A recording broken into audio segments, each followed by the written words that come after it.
அனைவருக்கும் வணக்கம். Welcome to Ponmariyan channel. இந்த வருஷம் மிகப்பெரிய அளவில் எதிர்பார்க்கப்பட்ட படம் 400 கோடி செலவில் தயாரிக்கப்பட்ட இந்த படம் வந்து நேற்றுக்கு ரிலீஸ் ஆகிருக்கு. அந்த படம் தான் தளபதி விஜய் அவர்கள் நடிப்பில் ரிலீஸ் ஆகிருக்கிற கோட், அதாவது கிரேட்டஸ்ட் ஆஃப் ஆல் டைம்ஸ் அப்படின்னு சொல்லி இதோட மீனிங். அதான் கோட்டு. இந்த படம் வந்து ரசிகர்களால் ரொம்பவும் எக்ஸ்பெக்டேஷன் இருந்தது, ஹைப் இருந்தது. நமக்கு தீபாவளி செப்டம்பர் 5 தான் அப்படின்னு சொல்லி ரசிகர்கள்லாம் கொண்டாடின ஒரு படம் ட்ரைலர் வரும்போது, இந்த படம் ரிலீஸ் அன்றைக்கும் நிறைய சோஷியல் மீடியாலையும் ரொம்ப பரபரப்பாக இருந்தது. அது இல்லாமல் விஜய் அவர்கள் வந்து திரைத்துறையை விட்டு அரசியலுக்கு போகிறாங்க, அதனால் கடைசி படத்துக்கு முந்தின படம்னு சொல்லி ஏகப்பட்ட ஹைப்புகளை கூட்டிச்சு. இந்த படம் வந்து வெங்கட் பிரபு அவர்கள் இயக்கியிருக்காங்க. ஒரு மாநாடு அந்த மாதிரியான ஒரு டைப்பில் இருக்குமா இல்லை எப்படி இருக்கும் அப்படின்னு சொல்லி எக்ஸ்பெக்டேஷனும் அதிகமாக இருந்துச்சு. இந்த படத்துக்கு முன்னாடி வர அந்த ஒரு பேட்டிகள் எல்லாமே அதிகமாகவே இருந்தது. மங்காத்தா, அப்புறம் மாநாடு இயக்குனரோட அடுத்த படம் கஸ்டடிக்கு அப்புறம் இந்த படத்தில் கம்பேக் கொடுப்பாரான்னு சொல்லி எதிர்பார்ப்பு இருந்தது. அது இல்லாமல் தளபதி விஜய் அவர்களோட அந்த டிஏஜிங் டெக்னாலஜி, அப்புறம் புரட்சி கலைஞர் விஜயகாந்த் அவர்கள் வந்து படத்தில் ஏஐ டெக்னாலஜி மூலம் வருவாங்கன்னு சொல்லி, அது இல்லாமல் கேமியோ ரோல்ஸில் நிறைய பேரும் சொல்லி பல ஒரு வாவ் மூமெண்ட்ஸ்லாம் இருக்குன்னு சொல்லி நிறைய பேட்டியில் சொல்லியிருந்தாங்க. அது படத்துக்கு எதிர்பார்ப்பு அதிகப்படுத்திச்சு. ஸோ இந்த எதிர்பார்ப்பெல்லாம் பூர்த்தி செஞ்சு தான் 2024 பிரம்மாண்டமாக எதிர்பார்க்கப்பட்ட பிரம்மாண்ட பட்ஜெட் படம். அது இல்லாமல் உலக அளவில் பல ரசிகர்கள் கொண்ட, இந்திய அளவுலேயும் நம்ம தமிழ் ஃபீல்டை தவிர ஒரு தெலுங்கு, கன்னடா, ஹிந்தி ஃபீல்ட்லேயும் அதிக ரசிகர்கள், உலக அளவுலேயும் மிகப்பெரிய ரசிகர் பட்டாளத்தை கொண்டிருக்கிற தளபதி விஜய் படம். இப்படி ஏகப்பட்ட எதிர்பார்ப்புகளோடு வந்திருக்க படம் கோட் வந்து எதிர்பார்ப்பை பூர்த்தி செஞ்சுதா, அந்த ஹைப்பை பூர்த்தி செஞ்சுதா, படம் எப்படி இருக்குது, பார்க்கலாமா வேணாமா அப்படிங்கிறது எல்லாத்தையுமே நான் இந்த ரிவ்யூவில் அனலைஸ் பண்ண போகிறேன். எண்டில் அதோட வெர்டிக்ட் சொல்கிறேன், பார்க்கலாமா வேணாமான்றது. அது இல்லாமல் படத்தில் உள்ள ஒரு இன்ட்ரெஸ்டிங் பாயிண்ட்ஸ் எல்லாமே ரிவ்யூ ஃபுல்லாகவே இருக்குது, அதனால் ரிவ்யூ ஸ்கிப் பண்ணாமல் பாருங்கன்னு கேட்டுக்கிறேன். வாங்க இனி படத்தோட ரிவ்யூ போகலாம். அதுக்கு முன்னாடி நம்ம சேனலில் புது படங்கள் ரிவ்யூலாம் பண்ணிட்டு வரோம். அந்த படம் தேட்டர்களில் வரும்போதும் தேட்டருக்கு அப்புறம் ஓடிடியில் எப்படி இருக்குன்னு தெரிஞ்சுக்கிறதுக்கு யூஸ்ஃபுல்லாக இருக்கும். அதனால் நம்ம சேனலை வந்து சப்ஸ்கிரைப் பண்ணிங்கன்னு கேட்டுக்கிறேன். அது இல்லாமல் இந்த விமர்சனம் பிடிச்சிருந்தா உங்கள் ஃப்ரெண்ட்ஸ் ரிலேஷன் எல்லாருக்கும் ஷேர் பண்ணுங்கன்னு கேட்டுக்கிறேன். வாங்க விமர்சனத்துக்குள்ளே போகலாம். படத்தோட கதை என்னென்னா, தளபதி விஜய் வந்து ஒரு உளவுத்துறையான, இந்திய உளவுத்துறையான ரா மாதிரியான ஒரு அமைப்பில் சாட்ஸ்ன்னு சொல்லி ஒரு பிரிவில் வந்து அண்டர்கவர் ஆப்ரேஷன்ஸ்லாம் பண்ணிகிட்டு அவங்க வந்து உலக நாடுகள்லாம் பல ஆப்ரேஷன்ஸ்லாம் பண்ணிட்டு வராங்க. அப்போது ஒரு கென்யா ஆப்ரேஷன் வருது. அதில் வந்து அவரோட சக ஃப்ரெண்ட்ஸு அதிகாரிகளாக இருக்கிற விஜய் வந்து அதில் ஒரு அதிகாரியாக பணியாற்றிட்டு இருக்காரு. அவர் சக அதிகாரிகள் தான் பிரபுதேவாவும், அஜ்மலும், பிரசாந்த். இவங்கெல்லாம் ஒரே டீமாக வந்து அந்த கென்யா ஆப்ரேஷனுக்கு போகிறாங்க. இவரோட டீமோட சீஃப் தான் ஜெயராம். அப்படி இருக்கும்போது அந்த கென்யாவில் வந்து வில்லன் கோஷ்டி வந்து ஒரு யுரேனியத்தை கடத்துது. அதை வந்து டிஸ்ட்ராய் பண்ணுறதுக்காக போகிறாங்க. அந்த ஆப்ரேஷனை வந்து சக்ஸஸ்ஃபுல்லாக முடிக்கிறதுக்காக போகிறாங்க. அதில் வந்து வில்லன் கோஷ்டி பாதிக்கப்படுறாங்க. அதனால் அந்த வில்லன் கோஷ்டி வந்து விஜயை டார்கெட் பண்ணுறாங்க. இவர் தான் இவ்வளோத்துக்கு காரணம்னு சொல்லி. ஸோ அந்த ஒரு ஆப்ரேஷனில் வந்து விஜய் ஃபேமிலியை வந்து டார்கெட் பண்ணி அவங்கள போட்டு தள்ளுவதுக்கு முடிவு பண்ணோன்னே, அதுக்கப்புறம் எதிர்பாராத ட்விஸ்ட்லாம் நடக்குது விஜய் அவர்கள் லைஃப்பில். இந்த ஆப்ரேஷன்ஸ் முடிஞ்ச உடனே விஜய் வந்து பையன் காணாமல் போயிடுறதால இந்த ரா டிபார்ட்மெண்ட் வெளியேறிறாரு. இருந்தாலும் வில்லன் வந்து இவரை ஃபாலோ பண்ணிக்கிட்டே இருக்காரு. ஸோ ஒரு கட்டத்தில் வந்து எதிர்பாராத ட்விஸ்ட் நடக்குது. திரும்ப அந்த ஒரு சாட்ஸ் பிரிவில் சேர்ற மாதிரியான ஒரு கட்டாயம் வருது. அப்போ சேர்றாரு. அதுக்கப்புறம் திரும்ப வில்லனோட ஆப்ரேஷன் தொடருது. இவரை டார்கெட் பண்ணி ஃபேமிலியை வந்து போட்டு தள்ளதுக்கு முடிவு பண்ணுறாரு. அந்த ஆப்ரேஷன்ஸில் திடுக்கிடும் சம்பவங்கள்லாம் நடக்குது. இதில் யார் ஜெயிச்சா? வில்லன் கோஷ்டி வந்து அந்த தளபதி விஜயோட ஃபேமிலியை அழிச்சாங்களா இல்லையா? இதில் வந்து அவர் பையனாக வர விஜய்க்கு என்ன ஒரு கேரக்டரோ, என்ன மாதிரி ரோலு அப்படிங்கிறது தான் பரபரப்பாக சொல்லி முடிக்கிறது தான் பேலன்ஸான அமைச்ச கதை. இனி படத்தோட ப்ளஸ் மைனஸும் பார்க்கலாம். படத்தோட ப்ளஸ்ன்னு பார்த்தா, இந்த படத்தோட ஹீரோ தளபதி விஜய் தான். இவர் வந்து கிட்டத்தட்ட 25 வருஷத்துக்கு மேலே ஃபீல்டில் இருக்கார். சிறப்பான ஒரு நடிகர்னு அறியப்படுறவர். சைல்டு ஆர்டிஸ்ட்லேருந்து நடிச்சிட்டு வர்றாரு. மொத்த உழைப்பையும் வந்து இந்த படத்தில் கொண்டு வந்து அவரோட எக்ஸ்பீரியன்ஸையும் காட்டி நடிச்சிருக்காருன்னு சொல்லலாம். அவர் தான் படத்துக்கு ப்ளஸ் பாயிண்ட்டு. அவர் இல்லாமல் இந்த கேரக்டரில் வேறு நடிச்சிருந்தாலும் அந்த அளவுக்கு வந்திருக்குமான்னு சொல்ல முடியாத அளவுக்கு சிறப்பான கிரேட்டஸ்டான நடிப்பு கொடுத்துருக்காரு. அவருக்கு நம்ம பாராட்டுகளை தெரிவிச்சுக்கலாம். அதுலேயும் இதில் டபுள் ஆக்ஷன்னு, ஒரு ஆக்ஷன் ஒரு ரோல் வந்து ஒரு பழைய அந்த விண்டேஜ் படங்களான அந்த வசீகரா அந்த மாதிரியான படங்களில் வர மாதிரியான ஒரு ஃபேமிலி காமெடி கலந்த மாதிரி ஒரு ரோலு. அதையும் நல்லா பண்ணியிருக்காரு. இன்னொரு ரோல் வந்து பிரியமுடன் படத்தில் வர மாதிரி வில்லத்தனமான ஒரு கேரக்டர், அதான் பையன் கேரக்டர். ஒரு கிரே ஷேட் உள்ளது.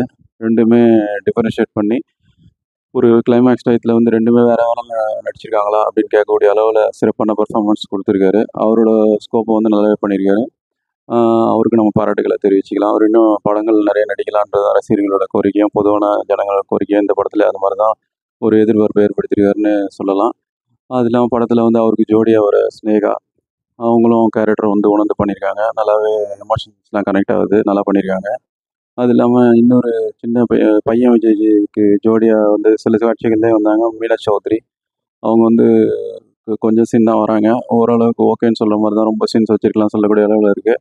அது இல்லாமல் படத்தில் 90ஸ்ல விஜய் அவர்கள் காலகட்டத்தில் ஹீரோக்களாக அந்த டாப் ஸ்டார் பிரசாந்த், அப்புறம் நடன புயல் பிரபுதேவா, அப்புறம் அஜ்மல், இவங்க எல்லாமே இந்த படத்தில் வந்து விஜய்க்கு ஃப்ரெண்டாக வராங்க. எல்லாருமே இதில் வந்து பிரசாந்துக்கும் பிரபுதேவாவுக்கும் நல்ல ஒரு வெயிட்டான ரோல்.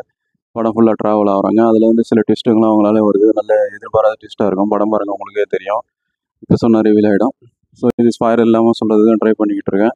அது இல்லாமல் இந்த படத்தில் வந்து முக்கியமான ஒரு காமெடி ரோலில் வந்து பிரேம்ஜியும் யோகி பாபுவும் இருக்காங்க. அவங்க சீன்ஸ் இன்னும் அதிகப்படுத்தியிருக்கலான்ற மாதிரி தான் இருக்குது. இப்போதைக்கு அது ஓகே தான் இருக்குது. இப்போ பெரிய லெவலில் இல்லைனாலும் ஓரளவுக்கு ஓகேன்னு கடந்து போகிற அளவில் இருக்குது.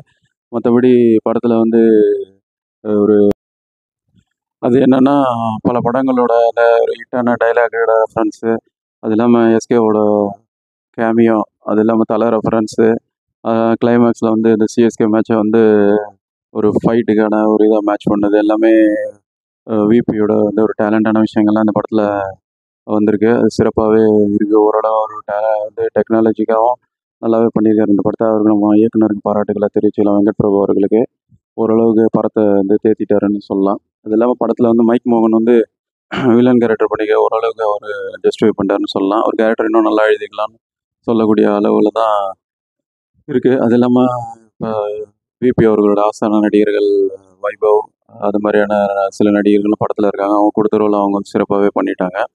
அது இல்லாமல் படத்தில் வந்து யுவன் சங்கர் ராஜா மியூசிக் தான். பாட்டு ஓரளவுக்கு ஓகே தான். பிஜிஎம் ஓரளவுக்கு நல்லா இருக்குது. இருந்தாலும் இன்னும் நல்லா பண்ணியிருக்கலாம். அதுக்கான மூமெண்ட்ஸ்லாம் நிறைய இருக்குது. மங்காத்தில் வர பிஜிஎம் அந்த தீம் மியூசிக் மாதிரி இதிலே கொண்டாந்துருந்தா இன்னும் கொஞ்சம் நல்லா இருந்திருக்கும்னு சொல்லக்கூடிய அளவில் இருக்குது. இப்போதைக்கு ஓகே தான். மற்றபடி படத்தில் வந்து கேமராலாம் வந்து வேறு லெவலில் இருக்குது. ஏன்னா வெளிநாட்டிலலாம் ஷூட்டிங்கு, ஒரு ஆக்ஷன் சீன்ஸ்லாம் வேறு லெவலில் இருக்குது. குறிப்பாக வந்து மெட்ரோ ட்ரெயின் ஆக்ஷன்ஸ்லாம் நல்லா இருக்குது. அதோட கேமராவும் நல்லா பண்ணியிருக்காங்க. கேமராமேனுக்கு நம்ம பாராட்டுகள் தெரிவிச்சுக்கலாம். அது இல்லாமல் ஆர்ட் டைரக்ஷனும் நல்லாவே பண்ணியிருக்காங்க. அது இல்லாமல் அந்த டெக்னிக்கலாக வந்து எடிட்டிங்கும் நல்லாயிருக்கு. டெக்னிக்கல் டீமுக்கு மொத்தமாகவே இந்த படத்துக்கு தேவையானது எஃபர்ட்ஸை கொண்டு வந்திருக்காங்க. அவங்களுக்கு பாராட்டுகளை தெரிவிச்சுக்கலாம். படத்தில் வந்து விஎஃப்எக்ஸ், எஸ்எஃப்எக்ஸ் எல்லாமே நல்லாயிருக்கு. அந்த டிஏஜிங் டெக்னாலஜி, அப்புறம் கேப்டன் வந்து ஏஐ டெக்னாலஜி மூலயமா படத்தில் காமிச்சதுன்னு சொல்லி படத்தில் வந்து வாவ் ஃபேக்டர்ஸ்லாம் நல்லாவே பண்ணியிருக்காங்க. அந்த டீமுக்கு நம்ம பாராட்டுகளை தெரிவிச்சுக்கலாம். இருந்தாலும் சில இடங்களில் வந்து டிஏஜிங் டெக்னாலஜி ஒர்க் அவுட் ஆன மாதிரி அந்த விஎஃப்எக்ஸு அந்த சீன்ஸ்லாம் இன்னும் கொஞ்சம் நல்லா பண்ணியிருக்கலாம். கிரீன் மேட் சீன்ஸ்லாம் நல்லா தெரியுது. அது கொஞ்சம் பிசிறு அடிக்கிறத கொஞ்சம் அவாய்ட் பண்ணியிருக்கலாம். மற்றபடி ஓரளவு டெக்னாலஜி வைஸ் இது நல்ல ஒரு இம்ப்ளிமெண்ட் பண்ணியிருக்காங்க. இருந்தாலும் நம்ம வந்து இந்த படத்தை வந்து மாநாடு, அப்புறம் மங்காத்தா லெவலுக்கு கொண்டாடக்கூடிய அளவுக்கு வாய்ப்புகள் இருந்தும், படத்தில் சில இன்னும் கொஞ்சம் நல்ல ஒரு வாவ் ஃபேக்ட்ஸ் வச்சுருந்தா நல்லா இருந்திருக்குன்றது என்ன அளவில் பார்க்கப்படுது. இயக்குனருக்கு நம்ம என்ன அளவில் சொல்லக்கூடிய ஒரு கருத்தாக தான் இருக்கிறேன். மற்றபடி இது ஓகே தான். இனி படத்தில் மைனஸ் என்ன நான் ஒர்க் அவுட் ஆகலைன்றத என்ன அளவில் பார்க்கப்படுது சொல்லிடுறேன். டிஏஜிங் செஞ்சு சின்ன வயசில் வந்து விஜய் அவர்களை வந்து காமிச்சிருக்காங்க. அந்த சீன்ஸ் நல்லாயிருக்கு. அது ரொம்ப பல இடங்களில் வந்து ரொம்ப சின்ன பையனாக காமிக்கும்போது இன்னும் கொஞ்சம் நல்லா பண்ணியிருக்கலாமான்னு சொல்கிற மாதிரி தான் இருக்குது. அது இல்லாமல் படம் வந்து 3 மணி நேரம் கிட்ட நெருங்கி ஓடுது. 2 மணி நேரம் 50 நிமிஷம். அது வந்து 1/2 மணி நேரம் கண்டிப்பாக சாலிடாக வந்து ட்ரிம் பண்ணியிருக்கலாம். படத்தில் அந்த அளவுக்கு வெயிட்டேஜ் இல்லை. 1/2 மணி நேரம் ட்ரிம் பண்ணியிருந்தாலும் ஒன்றும் இல்லைன்னு சொல்லக்கூடிய அளவுக்கு தான் ஒரு செகண்ட் ஹாஃப் வருது. ஸோ அது கொஞ்சம் கவனிச்சிருக்கலாம். அது இல்லாமல் படத்தில் வந்து 90s, 80ஸ்ல வந்த மாதிரியான ஒரு பழைய டெக்னாலஜியான விஷயங்கள் தான் சொல்லப்பட்டிருக்கு. இன்றைக்கி உள்ள லேட்டஸ்ட் டெக்னாலஜியாக படத்தில் வந்து அடுத்தடுத்து என்ன நடக்கும்னு சொல்லி ஒரு இன்டெலிஜென்ஸ் ஆஃபீஸர்ஸ் பண்ணுற மாதிரியான காட்சிகள்லாம் வச்சுருக்கலாம். படத்தில் இவங்க ஆஃபீஸர்னு சொல்லிக்கிட்டு தான் இருக்காங்களே தவிர, அவங்க என்னென்ன ஆப்ரேஷன்ஸ் பண்ணியிருக்காங்கன்னு ஒரு இன்ட்டு மாதிரி கொடுத்து அதுலேருந்து துப்பாக்கி படத்தில் காமிச்ச மாதிரியான விஷயங்கள்லாம் பண்ணியிருந்தா இன்னும் நல்லாயிருக்கும். அது இல்லாமல் படத்தில் எமோஷ்னலாக நிறைய சீன்ஸ் வந்து அப்பா பையனுக்கு இருக்க அந்த எமோஷ்னல் பாண்டிங்லாம் கனெக்ட் ஆகிற மாதிரியே இல்லை. அது கொஞ்சம் பண்ணியிருக்கலாம். அது இல்லாமல் இந்த படம் வந்து புரட்சி கலைஞர் விஜயகாந்த் அவர்களோட 80களில் வந்த படம் ராஜதுரை. அந்த படத்தை வந்து எஸ்.ஏ. சந்திரசேகர் அவர்கள் தான் இயக்கியிருப்பாரு. விஜய் அவர்கள், தளபதி விஜய் அவர்களோட அப்பா தான் இயக்கியிருப்பாரு. அந்த படத்துலேருந்து இன்ஸ்பயர் ஆன மாரி தான் இருக்குது இந்த கதைக்கெல்லாம். கிட்டத்தட்ட அதில் உள்ள இதுவும் கிட்டத்தட்ட இன்ஸ்பயர் ஆகி பண்ண மாரி தான் தெரியுது. அது இல்லாமல் குடியிருந்த கோயில்னு மக்கள் திலகம் படத்துலேயும் வர மாதிரியான ஒரு காட்சி வரும். நீங்கள் படம் பாருங்கள், உங்களுக்கே தெரியும். அதுலேருந்து இன்ஸ்பிரேஷன் ஆன மாதிரி தான் இருக்குது. ஸோ படத்தில் 80s 90s ரெஃபரன்ஸ் நிறைய இருக்குது. அதை கொஞ்சம் கம்மி பண்ணியிருக்கலாம்.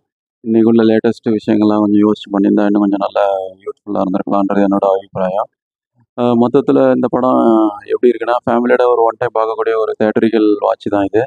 ஓடிடியில் வரும்போது ஓரளவு கொண்டாடப்படக்கூடிய ஒரு படத்தில் விஷயங்கள்லாம் நிறையவே இருக்குது. ரொம்பவும் போர் அடிக்காது. நம்ம சைட்லேருந்து கன்க்ளூஷன் என்னன்னா, இது அபோவ் ஆவரேஜ். இன்னும் ஒரு வேற லெவலில் வந்திருக்க வேண்டிய விஷயங்கள் எல்லாம் இருந்திருந்தும் இன்னும் கொஞ்சம் நல்லா பண்ணியிருக்கலாம் சொல்லக்கூடிய அளவில் இப்போதைக்கு அபோவ் ஆவரேஜ். தளபதி ரசிகர்களை கண்டிப்பாக திருப்திப்படுத்தும். ஜென்ரல் ஆடியன்ஸை பொறுத்த வரையும் வாரிசு, லியோ படங்களை விட இந்த படம் பெட்டராகவே வந்திருக்கு அவுட்புட்டு. ஸோ அதனால் இந்த படம் ஒன் டைம் தேட்டரில் பார்க்கலான்றது நம்மளோட ஃபைனல் வெர்டிக்ட்டு. ஸோ இந்த படம் தேட்டர்களில் வெற்றிகரமாக ஓடிக்கிட்டு இருக்கு. பார்த்துட்டு உங்கள் கருத்துக்களை பின்னூட்டங்களில் தெரியப்படுத்துங்க. வேறு திரை விமர்சனம் அல்லது முன்னாடி சந்திப்போம். அதுவரை நன்றி, வணக்கம்.